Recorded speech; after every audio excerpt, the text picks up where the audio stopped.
that's the granching sound. Yeah, so I think there's a wheel bearing gone. As you can see, it's rather extreme. A lot of play in there. Sadly, this wheel bearing is completely gone, which means we need to get it changed before we can use the car again. So we start by removing the wheel and the spacer that's fitted.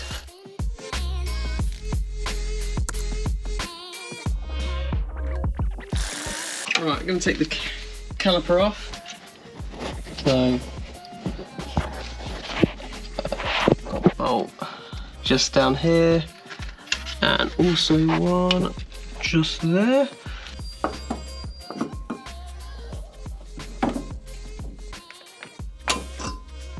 That's why you should always copper grease your spacers, but you get stuck. You can see really how much play there is in this bearing now. In, out, shake it all about. So, what we need to do, you see the hub, I need to remove that from the car. I think if we take these two bolts out here, one here, and there's one on the other side, under there, I think we can lower this whole bottom end off.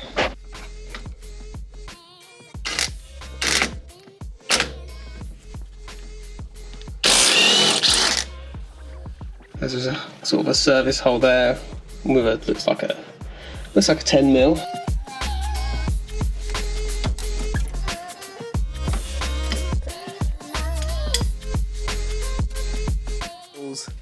Get yourself one of these. Something like this. Or there is this sort of fork which goes in there. I don't like the fork. I prefer this tool,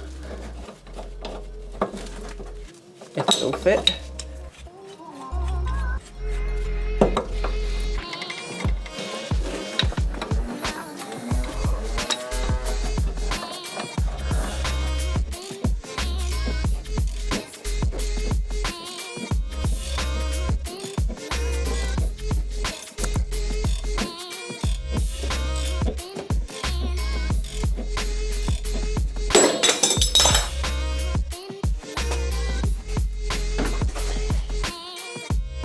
There it is, that's off the car, as you can see.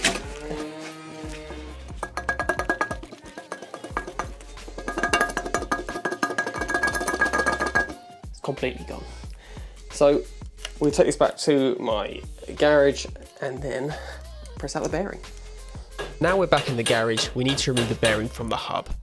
We start by removing the cover off the rear of the hub, which reveals the ABS ring and nut for the hub.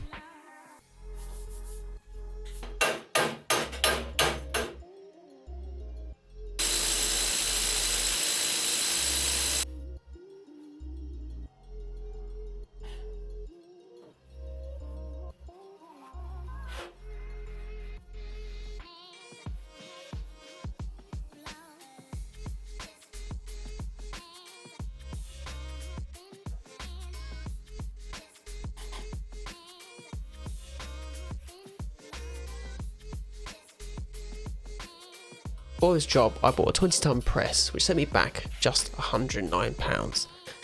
Using some wood to give some clearance, we pressed the hub and shaft out of the knuckle.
Now if you're lucky, the inner race will come off the shaft. If not, then you need a bearing puller kit like this. This is a cheap Amazon one, which set me back around £20.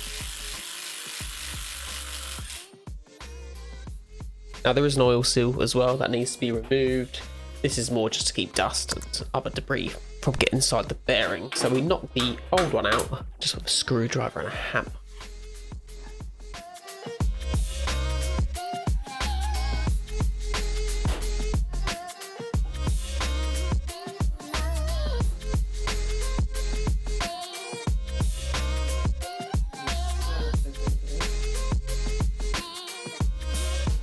Now all that's left inside the knuckle is the outer race of the bearing, which leads us along to our next task, which is to remove the absolutely massive circlip. So using some circuit pliers, I get one end out and I basically ran the screwdriver around the edge, and essentially it just pinged out.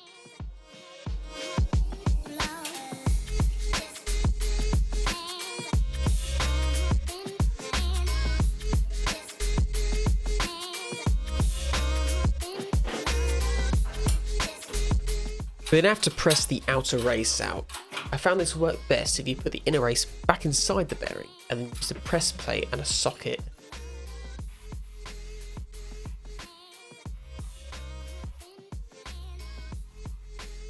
I left the new bearing in the freezer overnight before attempting to press it in. The bearing is from Matco and comes with a circlip and oil seal as a whole kit, which is quite useful. You want to press the new bearing in straight, and by applying force to the outer race. Applying the force to the inner race will just cause damage to the new bearing. As you can see, I get a bit twisted on the way in and have to straighten things up.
We put in the new circlip, and then don't forget to put in the new oil seal as well. I found that using the old bearing was a good size to actually knock it in with.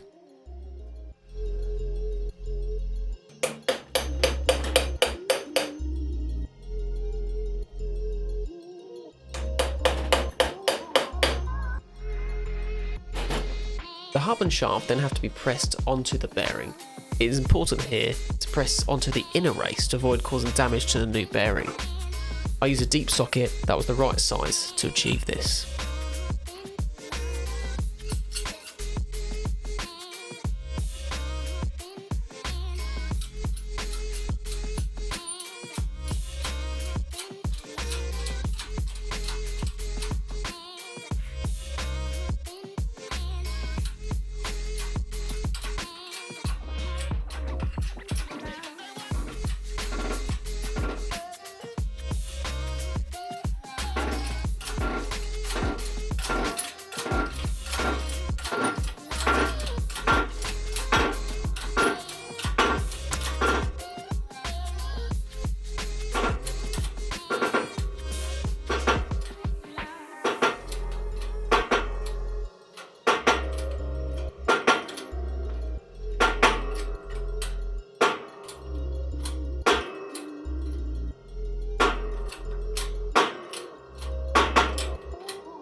As you can see, my heat shield didn't make it, but now it's time to install everything back onto the car.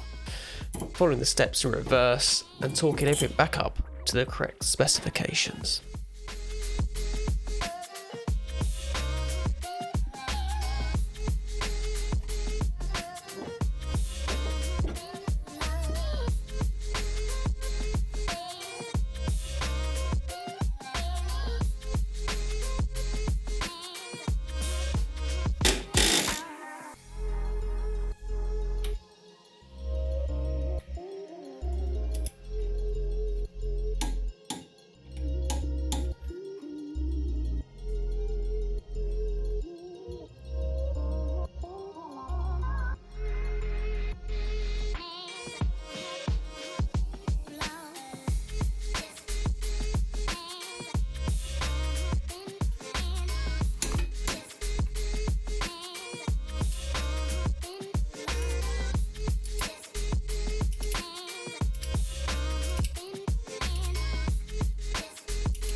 And there you go, that is how you install a wheel bearing on an LS400. Thanks for watching, we'll see you in the next one.